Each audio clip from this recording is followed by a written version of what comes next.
আজকের ভিডিওটা একটু অন্যরকম।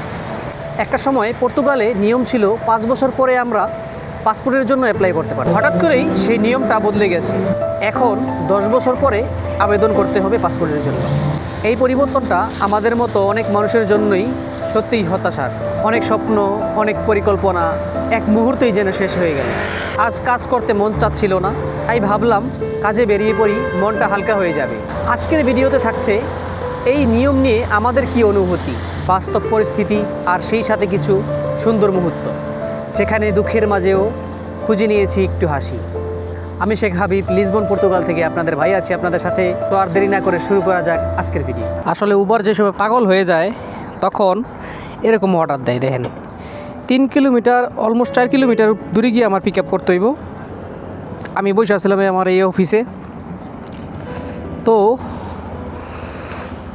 4 কিলোমিটার দূরে গিয়ে আমার অর্ডার পিক আপ করতে হইব।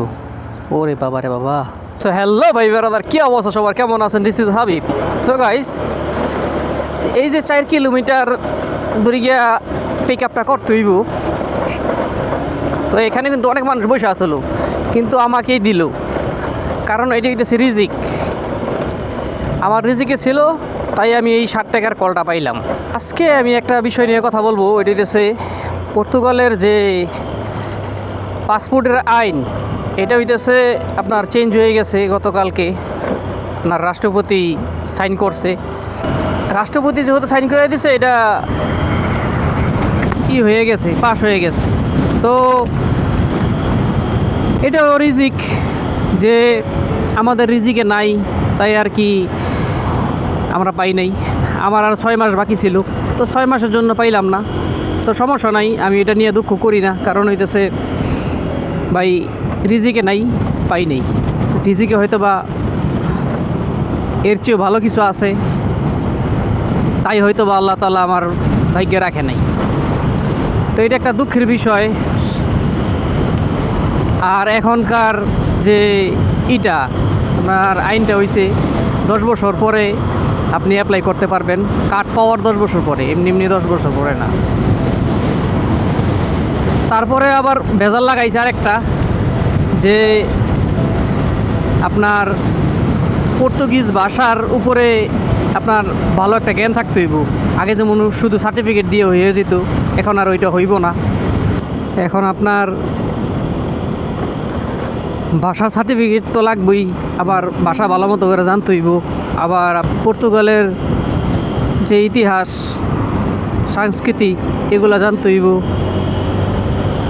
তো অনেক কিছু, এখন অনেক বড় ভেজাল লাগাই দিছে। প্রচুর বাতাস, ও দেখেন বাতাসে আমার এই ধাক্কায় ওদিক লয়ে যায়, কিছু করার নাই। তো আমি একটু আগে যাই।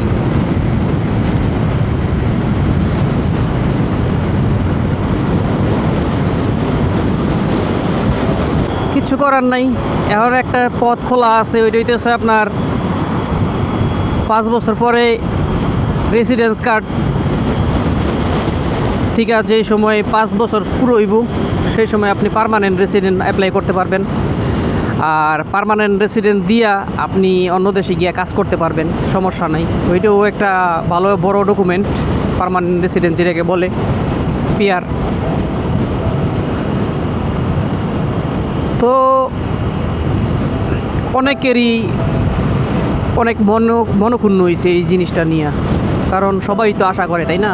সবাই তো আশা করে যে পর্তুগালে যাবো, পর্তুগালে একটু তাড়াতাড়ি পাসপোর্ট দেয়, লাইফটা সেট হয়ে যাব। তো এটাই হলো স্বাভাবিক জিনিস। তো মন খারাপ হওয়ার কথাই। আর একটা আমাদের প্রবাসী যারা আছি পর্তুগালে, তাদের জন্য অনেক একটা খারাপ জিনিস, খারাপ একটা দিন গেছে গতকালকা। তো ভাই এরকম সরকার তো যদি চায় সব কিছু এরকম করতে পারে, চেঞ্জ করতে পারে আইন।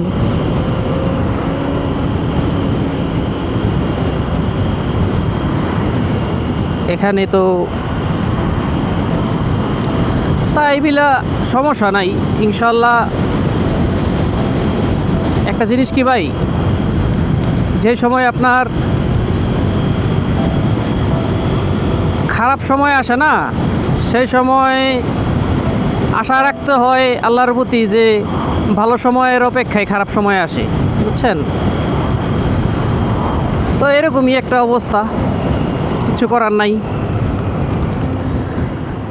আর অর্ডারটা এখন পিক আপ করতে হইব আমার এই জায়গা থেকে। এই জায়গাটা অনেক সুন্দর একটা জায়গা, তো পরে বলতেছি আপনাদের কাহিনী।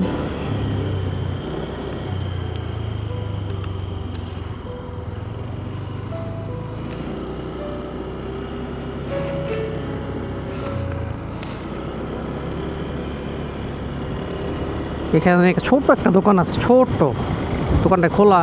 একবার আইছিলাম ভাই এখানে, আসার পরে দেখি কি যে দোকান বন্ধ, কিচ্ছু করার নেই। এখানে এখন দোকান তো খোলা, এই যে ছোট একটা গাড়ির মতো দেখতেছেন, এটাই হচ্ছে দোকান। তো ফার্স্ট অফ অল আপনাদেরকে আমি এই ভিউটা দেখাই, কারণ ভিউটা দেখানো অনেক জরুরি।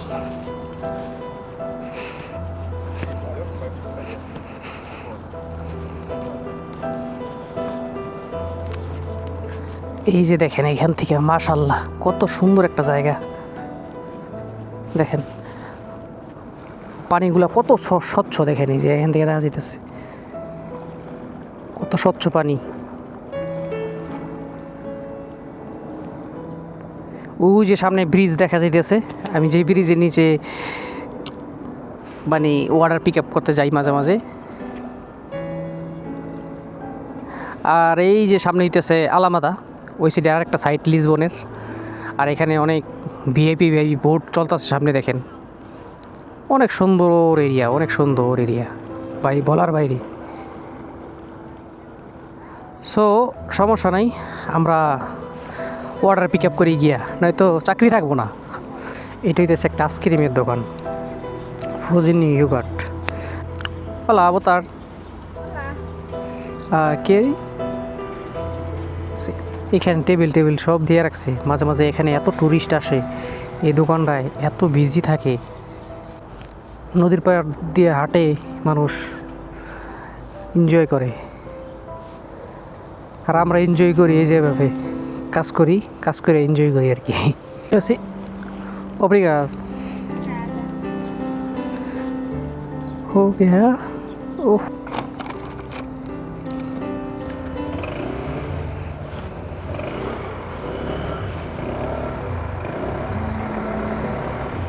এই সাইডে প্রচুর সাইকেল চলে, সাবধান। এই যে দেখেন একটা ওভারব্রিজ, কত স্টাইলিশ আর কত সুন্দর করে বানাইছে। এরকম বাংলাদেশ কবে হইবে ভাই? দেখছেন, দেখেন তো, বাংলাদেশে তো বানায়, কিন্তু ওগুলো এত সুন্দর। দেখেন এই যে দেখেন, সাধারণ জিনিস। ওভারব্রিজে উঠতেও মানুষের কত সুবিধা, দেখেন নিচের থেকে সুন্দরভাবে কোনো একবার সাইকেল নিয়ে উঠতে পারে, কোনো সমস্যা নেই। আবার হাইটেও উঠতে পারে। এই যে দেখেন কত সুন্দর। এই লোকে সাইকেল দিয়া এটার উপর দিয়ে ওই সাইডে যাবো গা, ঠাস করে শেষ। কিন্তু আমারও সেম জায়গায়, দেখেন এখান থেকে না মিনিমাম 500 মিটার থেকে 700 মিটার হইব, বেশি দূরে না। এই যে দেখেন, কিন্তু আমার ঘুরে যেতে হইব অলমোস্ট 6 কিলোমিটার। কিন্তু একটু ঢুকে লাগে, কিন্তু এই যেত গা মোটর সাইকেল যদি উঠান যাইতে দিয়া। যেটা বলতেছিলাম যে এমন না যে পাসপোর্ট মানে বন্ধ করে দিছে এরকম না। নিয়ত নিছে যে ইউরোপে আসবেন, ওই তাদের জন্য কোনো সমস্যা নাই। যাদের মনোবল আছে তারা সব জায়গায় একটা না একটা কিছু করতে পারে। যারা করতে পারে এরা সব জায়গায় করতে পারে, কিন্তু সমস্যা নাই। ওইটা হইতেছে আপনার পার্মানেন্ট রেসিডেন্স যে সময় পাইবেন আপনি 5 বছর পরে, সেই সময় আপনি অন্য একটা ভালো দেশে গিয়ে আপনি কাজকাম করতে পারবেন, সব কিছু করতে পারবেন, বুঝছেন না? তো ওইটা কোনো ব্যাপার না যে এখন এটা নিয়ে এত দুঃখ কষ্ট করার কোনো দরকার নাই। যেটা ভাগ্যে আছে সেটাই হবে। অনেকে আছে অনেকে আমার সাথে থাকে, তারা এখনও কার্ড পায় নাই, কিন্তু তাদের মনের ভিতরে দেখলাম যে কত কষ্ট, যে পাসপোর্ট হইব না, দেরি হইব। কিন্তু ভাই আমার আসলে আর 6 মাসও না, আরও কম। তো এ হে সিগন্যাল করে গেছে রে। আমি এইসব নিয়ে চিন্তা করি না ভাই। পাসপোর্ট পেয়ে যেটা করতে পারবো আমরা হয়তো বা অন্য দেশে যাবো, একটা ভালো কান্ট্রিতে যাবো, গিয়ে কাজ কাম করুম, ভালো টাকা কামামু, ওইটা আমরা পার্মানেন্ট রেসিডেন্ট দিয়েও পারবো। তো পার্মানেন্ট রেসিডেন্ট জন্য অ্যাপ্লাই করতে পারবো আরও আপনার কত অলমোস্ট তো 3 বছর পরে, যেটা পারতাম 6 মাস পরে, এটা এখন 3 বছর পরে করতে হইব আর কি। ওই আর কি, কিছু করার নাই, সমস্যা নাই, ভাগ্যে যেটা আছে এটাই হবে। তো এখন আমাদের আলজাইশ যাইতে হইব, আলজাইশ থেকে ঘুরে গিয়ে আবার বেলেন যাইতে হইব, বুঝছেন, এই হলো কাহিনী। তো সামনের যে জায়গাগুলা অনেক সুন্দর, দেখেন ওই যে সব পাহাড়ি জায়গা, সব পাহাড়ের উপরে বড় বড় বিল্ডিং এই আলজাইশের।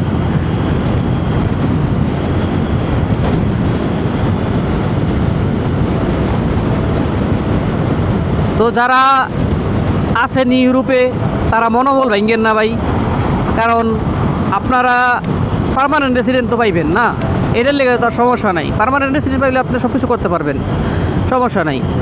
আর যারা পর্তুগালে আসার চিন্তা ভাবনা করতেছেন, এরা পাসপোর্টের জন্য যারা আসার চিন্তা ভাবনা করতেছেন, তাদের একটু চিন্তা ভাবনা করে আসতে হবে পর্তুগাল এখন। ক্লিয়ার ভাই, 10 বছর এটা কিন্তু অনেক লং টাইম, বুঝছেন, সহজ বিষয় না 10 বছর।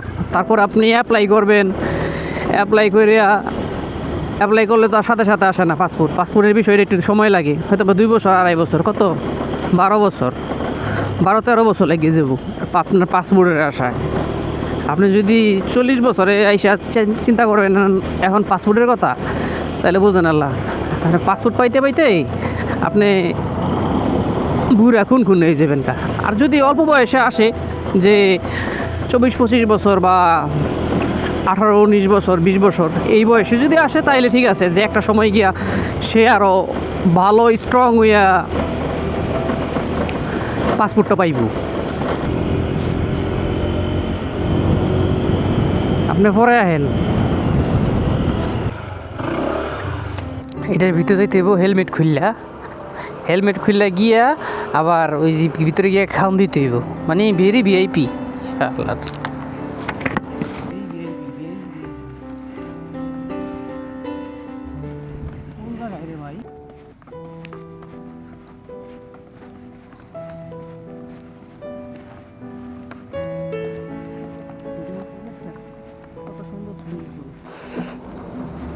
এই যে দেখেন একটা জিনিস, 6 টাকা 99 সেন্ট, মানে 60 টাকার কল এটা।